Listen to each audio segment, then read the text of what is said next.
Bismillahirrahmanirrahim. Assalamualaikum warahmatullahi wabarakatuh. Alhamdulillah, wassalatu wassalamu ala rasulillah wa ala alihi wa sahbihi wa man wala wa ba'du. Saudara-saudariku, saya Andi Hidayat ingin menyapa dan mendoakan Anda semua, kita semoga senantiasa disehatkan oleh Allah Subhanahu wa taala, diberikan kemudahan dalam beraktivitas dan diberkahi dalam setiap aktivitas kita. Hari-hari ini telah masuk banyak pertanyaan, pesan kepada kami terkait dengan pelaksanaan ibadah dalam kondisi tersebarnya wabah, khususnya terkait dengan COVID-19 atau virus corona.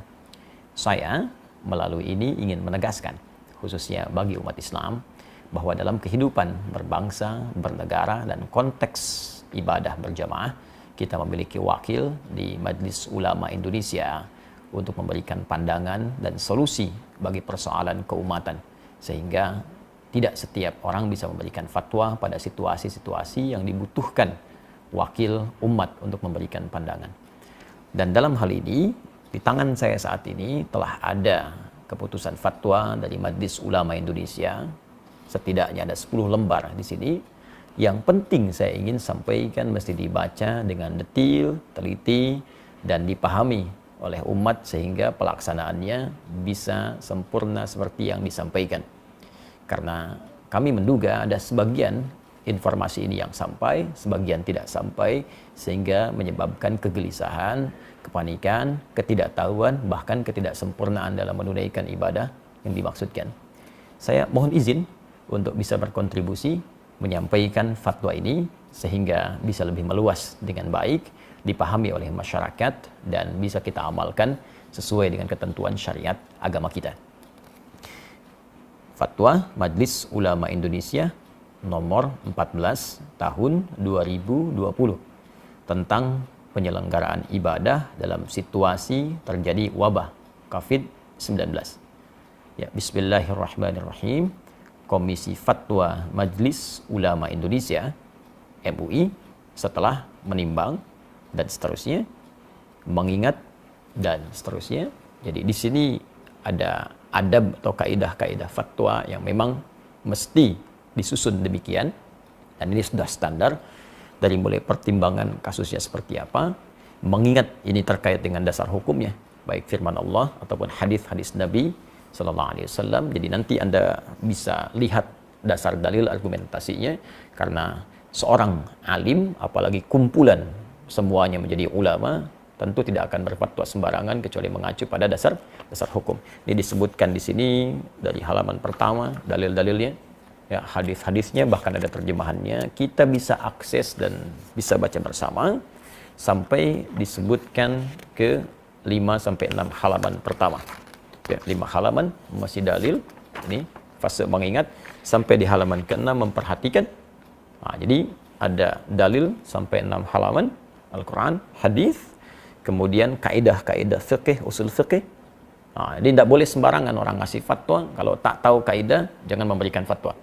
Jadi Al-Quran sumber hukum, hadis sumber hukum. Bagaimana sumber itu menjadi produk hukum, ada kaidah.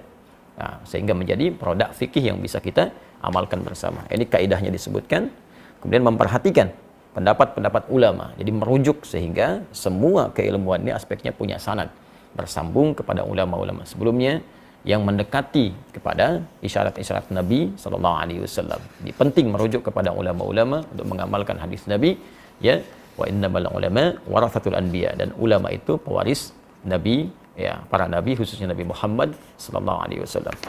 Jadi setelah kemudian memperhatikan, nah, pendapat para ulama sebelumnya, kasus-kasus yang terjadi sebelumnya, karena penanganan wabah kekinian itu tidak akan pernah terlepas dari situasi wabah di masa lalu yang pernah terjadi, dan bagaimana penanganan fikihnya, dari situ kemudian dirujuk sampai keluarlah di halaman ke-8 tentang fatwa hukumnya, menetapkan.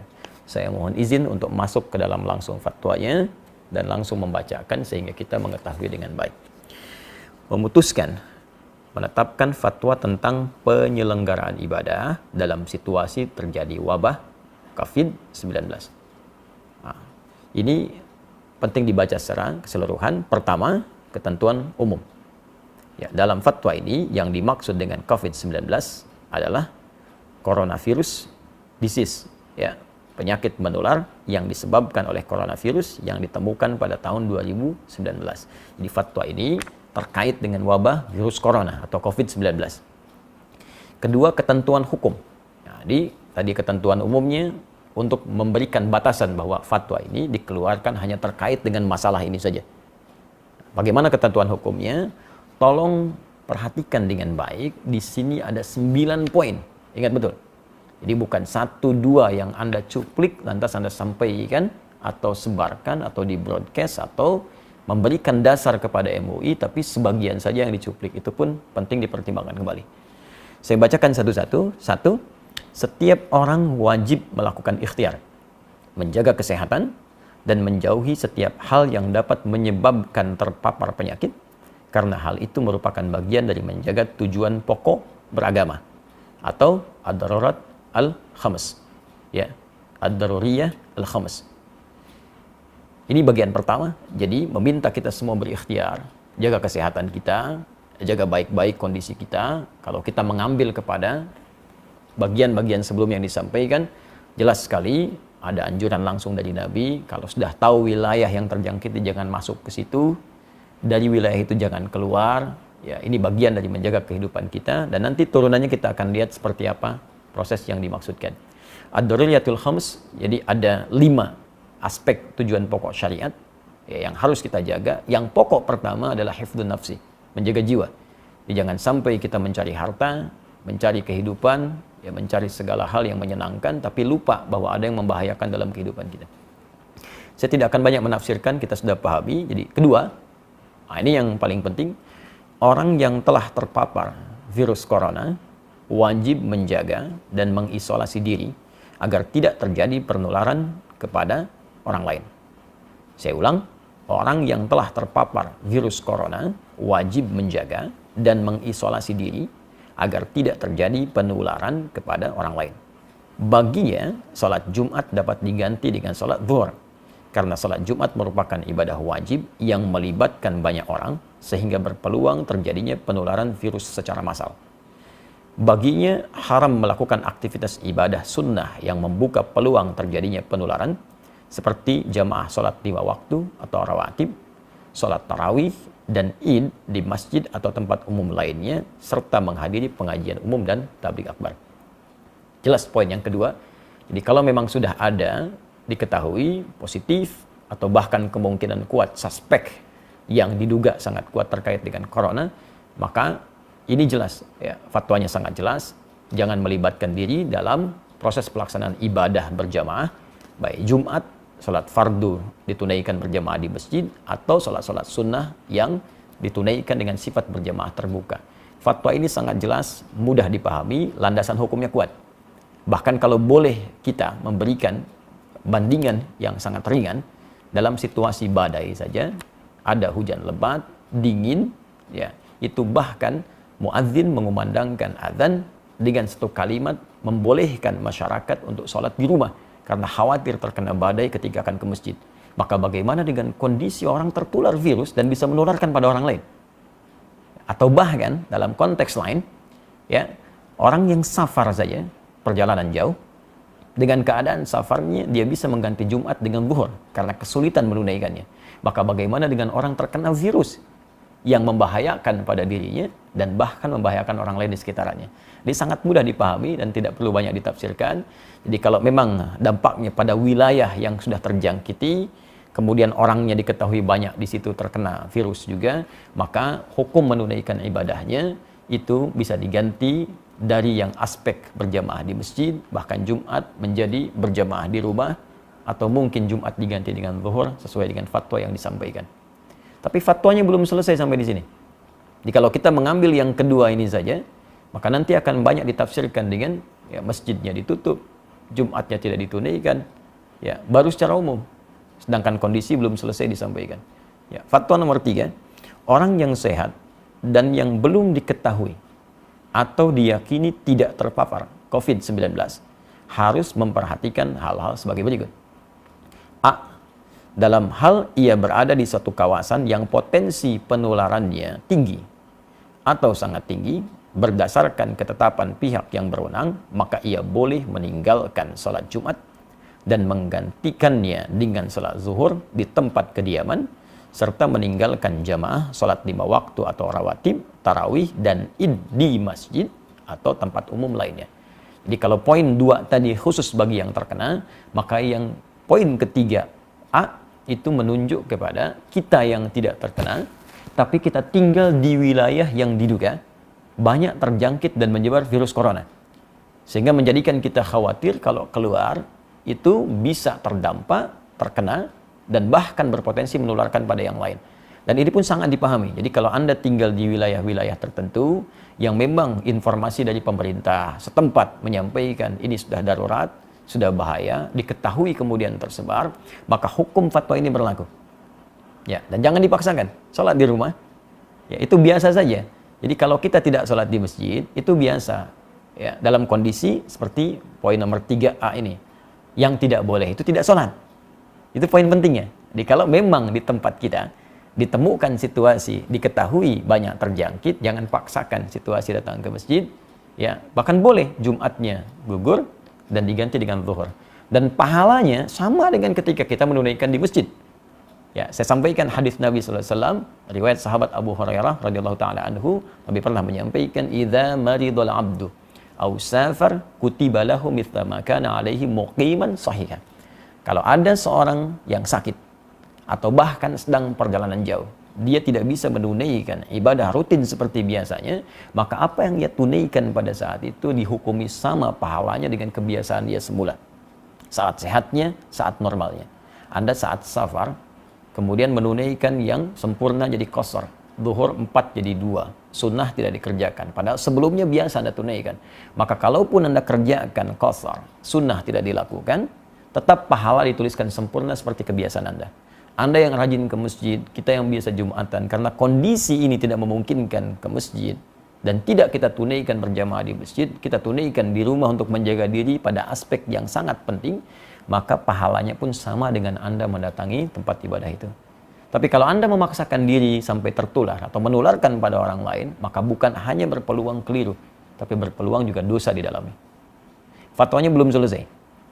Pada poin B, dalam hal ia berada di suatu kawasan yang potensi penularannya rendah. Tolong disimak baik-baik. Dalam hal ia berada di suatu kawasan yang potensi penularannya rendah, berdasarkan ketetapan pihak yang berwenang, maka ia tetap wajib menjalankan kewajiban ibadah sebagaimana biasa dan wajib menjaga diri agar tidak terpapar COVID-19 seperti tidak kontak fisik langsung, bersalaman, berpelukan, cium tangan, kemudian membawa sejadah sendiri dan sering membasuh tangan dengan sabun. Nah, ini penting dibacakan bagian kedua ini supaya kita mengetahui ya, bahwa fatwanya belum selesai. Jadi kalau di wilayah kita berdasar keterangan dari aparatur setempat, ya pemerintahan setempat menyampaikan di wilayah ini baik, di wilayah ini diduga kuat belum tersebar atau kecil kemungkinannya, maka kita berjamaah seperti biasa. Ini tidak harus menutup tempat ibadah. Jumat berlangsung, ya ibadah 5 waktu berlangsung, dan kehati-hatian tadi kita lakukan. Ya, kita hindari kontak fisik secara langsung, bersalaman, atau kemudian tadi membawa sejadah sendiri, menggunakan hand sanitizer, ya. Nah, itu kita lakukan. Tapi jangan latah kemudian masjid ditutup, Jumat tidak ada, sehingga seakan-akan sunyi dari ibadah. Nah, hanya mungkin di fatwa ini juga, ini kami mengusulkan. Ya, kami mengusulkan kepada pemerintah di daerah-daerah setempat dengan berkoordinasi dengan pusat, ini mungkin menyampaikan kepada masyarakat transparansi data yang terbuka. Sehingga tidak terjadi kepanikan di masyarakat dan mengetahui tempat ini ada suspek, tempat ini aman, sehingga dengan itu masyarakat mudah untuk bisa menentukan sikap sehingga tidak hadir kepanikan. Nah, saya tidak tahu nih tempat saya aman atau tidak. Nah, karena itu kita aktif untuk bisa bertanya apakah di tempat kita situasinya seperti apa, amankah atau kurangkah atau berbahayakah. Ya, ini ada sebagian tempat yang sudah cukup bagus mengupdate kepada kita ya, situasi perkembangan coronanya, ya saya ambil, dan ini menjadi patokan bagi kita untuk bisa mempraktekkan fatwa Majelis MUI ini, Majelis Ulama Indonesia ini. ya untuk bisa mempraktikkan fatwa Majelis Ulama Indonesia ini. Ya, daerah mana yang berlaku poin 3A, daerah mana berlaku poin 3B. Sambil contoh misalnya ini kita bisa akses bersama tentang penyebaran corona di Jakarta. Ya, ini sudah di-upload jadi informasi terbuka bagi publik. Jadi ada di corona.jakarta.go.id. Ini disebutkan peta sebaran kasus positif COVID-19 DKI Jakarta. Ya. Jadi sampai hari ini ya disebutkan teman-teman sekalian, ini petanya sudah merah semua tuh. Dan dijelaskan. Ya, ke bawahnya dijelaskan kelurahannya di mana, rumah sakit penanganannya di mana, hasil pantauannya sampai tanggal kemarin 18 Maret pukul 18 seperti apa, jumlah kasusnya berapa, positif titik kelurahan bagaimana, yang menunggu hasil, yang positif bisa kita akses. Bahkan Anda tinggal di mana, ini tinggal diklik titik merahnya, tuh, keluar. Kelurahan mana, terjangkit atau tidak, tapi ini kondisinya kita bisa tetapkan melalui Fatwa Majelis Ulama Indonesia, masuk kondisi yang mana. Kalau sudah merah seperti ini semua, saya kira bisa diusulkan Majelis Ulama setempat di wilayah Jakarta, duduk dengan pemerintahan Provinsi DKI Jakarta, lantas memberikan himbauan pada masyarakat sesuai situasi kondisi ini. Ini yang bisa kita lakukan. Dan daerah-daerah lain berkoordinasi ya, dengan pusat, diberikan instruksi yang jelas, dari wilayahnya kemudian memberikan gambaran ke masyarakat. Pertimbangan-pertimbangan lain kita serahkan ya, pada pengelola dan pengatur stakeholder di bangsa, di negara. Tapi kewaspadaan kita sebagai tanggung jawab bagian dari masyarakat, kita turut aktif untuk bisa mengimplementasikan instruksi dimaksud dengan barangkali menjaga diri kita dan menyesuaikan dengan kondisi-kondisi tadi. Kita bertanya, Anda yang di Jawa, Jawa Barat, Jawa Tengah, Jawa Timur, Jakarta, Jogja, dari Sabang sampai dengan Merauke, kita ketahui wilayah kita, baru kita terapkan fatwa yang dimaksudkan ini. Dan disinilah pentingnya para ulama juga dilibatkan untuk memberikan pendampingan ke masyarakat. Ya, saya ingin tegaskan situasi sekarang ini berdampak luas ke fikih. Ya, sekarang yang tingkat meninggal tadi disebutkan di Jakarta sudah 15. Nah, bagaimana cara menyolatkannya, cara memandikannya. Bahkan ada beberapa kasus di masyarakat yang masuk rumah sakit, kemudian juga sudah tidak tertampung. Ada lagi yang lebih ekstrim, akan disolatkan, dikuburkan, masyarakat tidak menerima karena takut tertular. Nah, ini saya kira kita, para ulama, para ustadz juga mesti terpanggil untuk membantu, bersinergi, dan memberikan pendampingan ke masyarakat, dan berkoordinasi dengan wilayah pemerintahan dengan baik, sehingga kita terjadi kesatuan, perpaduan, dan sinergi yang baik, satu dengan yang lainnya. Kemudian, saya bacakan fatwanya ya. Dalam kondisi 4 dalam kondisi penyebaran COVID-19 tidak terkendali di satu kawasan yang mengancam jiwa, umat Islam tidak boleh menyelenggarakan sholat Jumat. Saya bacakan, umat Islam tidak boleh menyelenggarakan sholat Jumat di kawasan tersebut sampai keadaan menjadi normal kembali, dan wajib menggantikannya dengan sholat zuhur di tempat masing-masing. Demikian juga tidak boleh menyelenggarakan aktivitas ibadah yang melibatkan orang banyak dan diyakini dapat menjadi media penyebaran COVID-19 seperti jamaah sholat 5 waktu atau rawatib, sholat tarawih dan id di masjid atau tempat umum lainnya, serta menghadiri pengajian umum dan majlis taklim.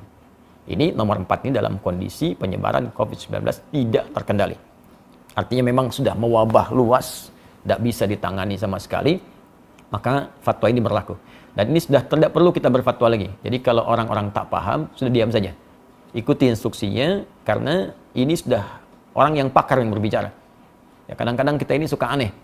Masalah ekonomi, kita ikut ekonom. Masalah hukum, kita ikut ahli hukum. Ya, masalah untuk bisnis, kita ikut pebisnis. Tapi kalau urusan agama, semua bisa berfatwa. Nah, maka saya tegas ingin menyampaikan, kalau tidak punya ilmu, tak paham, sudah ikuti instruksi yang ada, jangan bikin fatwa masing-masing. Nah, jangan sampai Anda bisa mengatakan misalnya, mohon maaf, ini kan bagian dari ibadah itu wajib kalau wafat sedang dalam keadaan sholat. Wafat itu tidak ada kaitan dengan virus atau yang lain. Kalau sudah tiba ajal ya wafat. Tapi ketentuan syariat mesti kita ikuti. Nabi saja meminta kita untuk menjaga diri. Anda bukan Nabi, bukan Rasul, menganjurkan sesuatu yang bertentangan. Maka itu sangat hal yang tidak diharapkan. Mohon izin saya meneruskan. 5, dalam kondisi penyebaran COVID-19 terkendali. Nah ini, tolong catat juga ini. Dalam kondisi penyebaran COVID-19 terkendali, umat Islam wajib menyelenggarakan sholat Jumat dan boleh menyelenggarakan aktivitas ibadah yang melibatkan orang banyak seperti jamaah salat 5 waktu atau rawatib, salat tarawih dan id di masjid atau tempat umum lainnya, serta menghadiri pengajian umum dan majlis taklim dengan tetap menjaga diri agar tidak terpapar COVID-19. Nah, jadi kalau di wilayah-wilayah yang diketahui, ya sekali lagi, transparansi data, informasi yang dibuka ke publik, setidaknya menyampaikan di wilayah ini terpapar, wilayah ini tidak. Sehingga kita bisa petakan, oh ini yang tidak, yang aman, maka berlaku fatwa yang ini. Ini yang terkendali, tetap Jumatan. Masjid dibuka. Jadi jangan sampai syiar-syiar ibadah itu hilang, tertutup. Nah, jangan dipukul rata fatwa ini bagi semua kondisi yang sekiranya terjadi perbedaan keadaan di dalamnya. 6. Pemerintah menjadikan fatwa ini sebagai pedoman dalam menetapkan kebijakan penanggulangan COVID-19 terkait dengan masalah keagamaan dan umat Islam wajib menaatinya. Nah, ini sudah tidak perlu saya tafsirkan. Tentunya fatwa ini sudah sampai ke pemerintah kita. Negara kemudian bisa mengambil tindakan dan kita mengikuti sesuai dengan arahan fatwa MUI yang dimaksudkan. 7. Pengurusan jenazah. Ya, tajhiz al-janaiz yang terpapar COVID-19, terutama dalam memandikan dan mengafani, harus dilakukan sesuai protokol medis dan dilakukan oleh pihak yang berwenang dengan tetap memperhatikan ketentuan syariat, sedangkan untuk mensalatkan dan menguburkannya dilakukan sebagaimana biasa dengan tetap menjaga agar tidak terpapar COVID-19. Saya kira ini sangat jelas, ya, dan ini perlu berkonsultasi juga.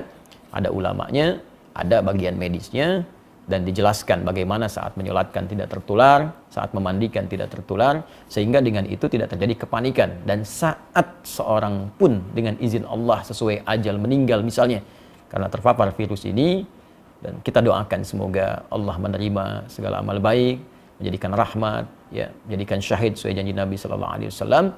Nah, tapi yang paling penting adalah dengan jelas semua itu tidak ada kepanikan, dan kita mengerti apa yang harus kita lakukan. Ya. 8. Tindakan yang menimbulkan kepanikan dan atau menyebabkan kerugian publik seperti memborong dan atau menimbun bahan kebutuhan pokok serta masker dan menyebarkan informasi hoax terkait COVID-19 hukumnya haram. Hukumnya haram, termasuk Anda pun yang menyebarkan informasi fatwa yang sembarangan, ya, yang bahkan tidak terkait dengan kondisi yang dihadapi, itu bisa salah juga. Ya, seharusnya bisa ke masjid, tidak bisa ke masjid, atau seharusnya tidak harus ke masjid, malah ke masjid. Maka dilihat dengan baik-baik. Dan saya pada poin yang ke-8 ini ingin mengajak seluruh lapisan masyarakat Indonesia tanpa kecuali, terlepas dari sekat-sekat keyakinan dan yang lainnya, mari kita bersinergi untuk mengatasi wabah virus COVID-19 ini. Ya, Anda yang diberikan keluasan oleh Allah Subhanahu wa Ta'ala dari segi harta, atau bahkan bisnis Anda terkait erat dengan kebutuhan masyarakat saat ini buktikan waktunya Anda untuk membuktikan diri, berbakti kepada negeri, bangsa, berkhidmat, niatkan sebagai ibadah, tampil Anda. Buat masker yang banyak, sebarkan di masyarakat, CSR Anda gunakan untuk berkhidmat secara sosial, atau bikin harga yang murah. Nah, jangan mencari keuntungan dari situasi yang sulit. Ya, karena untuk apa Anda mendapatkan harta kekayaan yang tinggi di atas penderitaan orang lain? Ya. Kemudian juga yang usaha di bidang disinfektasi, disinfektan, silahkan buat dengan harga pokoknya, sebarkan. Kalau perlu kita bikin bilik-bilik kemudian di sosial di masyarakat sehingga orang bisa diberikan disinfektan, ya, dengan cukup baik, menemukan hand sanitizer di berbagai tempat sehingga kita bisa tekan sesuai dengan kemampuan kita. Apa yang bisa kita kerjakan, passion yang kita dapati, kita bersinergi. Dan ini bukan saatnya untuk kita saling mencari peluang, ya, mencela, menjatuhkan. Ya, negeri kita perlu persatuan untuk mengatasi wabah ini. Kalau kita memang ingin terbebas, ya, kecuali kalau orang-orang punya kepentingan-kepentingan lain, ya, tentunya Allah akan memberikan jalan keluar kepada kita dengan cara yang paling baik. Terakhir, 9. Umat Islam agar semakin mendekatkan diri kepada Allah Subhanahu wa Ta'ala dengan memperbanyak ibadah, taubat, istighfar, zikir, membaca kunut nazilah di setiap salat fardu, memperbanyak salawat, sedekah, serta senantiasa berdoa kepada Allah Subhanahu wa Ta'ala agar diberikan perlindungan dan keselamatan dari musibah dan mara bahaya. Ya, daf'ul bala, khususnya dari wabah COVID-19. Inilah 9 poin yang disampaikan, dan bagian terakhir khususnya bagi kita umat Islam sangat penting kita lakukan. karena semua solusi akan kembali kepada Allah Subhanahu wa taala. Al-Qur'an surah kedua Al-Baqarah ayat 156. Alladzina idza asabathum musibah qalu inna lillahi wa inna ilaihi rajiun. Orang-orang hebat itu, orang-orang sabar, orang-orang terbaik itu ketika diuji dengan musibah apapun, maka ia kembali kepada Allah untuk meminta solusi. Kita tingkatkan ibadah, amalkan doa-doa yang disebutkan dalam Al-Quran, amalkan doa-doa yang disampaikan oleh Nabi, dan indahnya dalam Islam, bahkan kita sudah mendapatkan tuntunan lengkap dalam kehidupan, bahkan terkait hal yang belum kita alami di masa-masa selanjutnya. 15 abad yang lalu, Nabi sudah menginfokan akan datang wabah. Sekarang kita tahu situasinya, dan bahkan Nabi ajarkan kalimat-kalimat untuk bisa kita amalkan. Baca zikir pagi, petang, baca doa-doa dalam Al-Quran, yang dengan itu insya Allah terhindar kita dari wabah dengan izin Allah Subhanahu wa ta'ala. Terakhir rekomendasi. Ya, pemerintah wajib melakukan pembatasan super ketat terhadap keluar masuknya orang dan barang ke dan dari Indonesia kecuali petugas medis dan barang kebutuhan pokok serta keperluan emergensi. 2. Umat Islam wajib mendukung dan menaati kebijakan pemerintah yang melakukan isolasi dan pengobatan terhadap orang yang terpapar COVID-19 agar penyebaran virus tersebut dapat dicegah. 3. Masyarakat hendaknya proporsional dalam menyikapi orang yang suspek atau terpapar COVID-19. Oleh karena itu, masyarakat diharapkan bisa menerima kembali orang yang dinyatakan negatif dan atau dinyatakan sudah sembuh ke tengah masyarakat serta tidak memperlakukannya secara buruk. Kemudian ketentuan penutup. 1. Fatwa ini mulai berlaku pada tanggal ditetapkan dengan ketentuan jika di kemudian hari membutuhkan penyempurnaan akan disempurnakan sebagaimana mestinya. 2. Agar setiap muslim dan pihak-pihak yang memerlukan dapat mengetahuinya, semua pihak dihimbau untuk menyebarluaskan fatwa ini. Dan apa yang saya sampaikan ini menaati, mengikuti himbauan, khususnya di poin yang keempat ketentuan penutup, berkontribusi dalam menyebarluaskan fatwa ini sehingga diketahui oleh masyarakat dan bisa kita taati dan jalankan khususnya bagi umat Islam di seluruh wilayah Indonesia yang kita cintai ini. Ditetapkan di Jakarta pada tanggal 21 Rajab 1441 Hijrah, 16 Maret 2020. Majelis Ulama Indonesia Komisi Fatwa, Ketua Profesor Dr. Hasanuddin AF, Sekretaris Dr. Haji Muhammad Asrul Ni'am Saleh MA, mengetahui Dewan Pimpinan Majelis Ulama Indonesia, Wakil Ketua Umum ditandatangani Kiai Haji Muhyiddin Junaidi MA, Sekretaris Jenderal Dr. Haji Anwar Abbas MM MAG. Dan insya Allah kami mengetahui semua orang-orang ini yang menandatangan seluruhnya kafabel, ulama-ulama yang insya Allah dibimbing oleh Allah Subhanahu wa ta'ala dalam kebaikan. Karena itu dengan hadirnya fatwa ini, maka silahkan kita sikapi dengan baik. Saya berharap juga kepada kolega dari kawan-kawan, termasuk khususnya di umat Islam, Ustadz, para ulama-ulama di daerah ikut menyebarluaskan ini dengan proporsional, dengan detil, sesuai dengan keadaan daerahnya, sehingga menjadi sikap bagi masyarakat untuk bisa menunaikan ibadah. Dan saya juga menghimbau kepada pemuka-pemuka di agama lain, saudara-saudariku sebangsa dan setanah air, ya, agar sama-sama kita bersinergi menyampaikan kepada umatnya, menyampaikan kepada masyarakat juga di bawah binaan dan bimbingannya, agar senantiasa bisa menjaga diri, kesehatan sesuai dengan instruksi yang kita dapati dan bisa menyatukan kita dalam suasana kebangsaan yang utuh, baik, dan semoga Allah membebaskan kita dari wabah COVID-19 ini dan memberikan hikmah-hikmah terbaik kepada kita. Dalam situasi yang sulit akan tampil orang-orang yang hebat, orang-orang yang jelas cintanya kepada bangsa, kepada negara dengan memberikan kontribusi-kontribusi yang positif. Tapi di saat ini pun akan tampak orang-orang yang memang tak peduli, orang-orang yang hanya menumpang kehidupan yang mungkin tidak kita saksikan dalam kehidupan kita. Tapi di atas semua ini, persatuan lebih penting dengan menghindari segala hal yang bisa merusak tatanan kebangsaan kita. Adi Hidayat untuk semuanya. Assalamualaikum warahmatullahi wabarakatuh.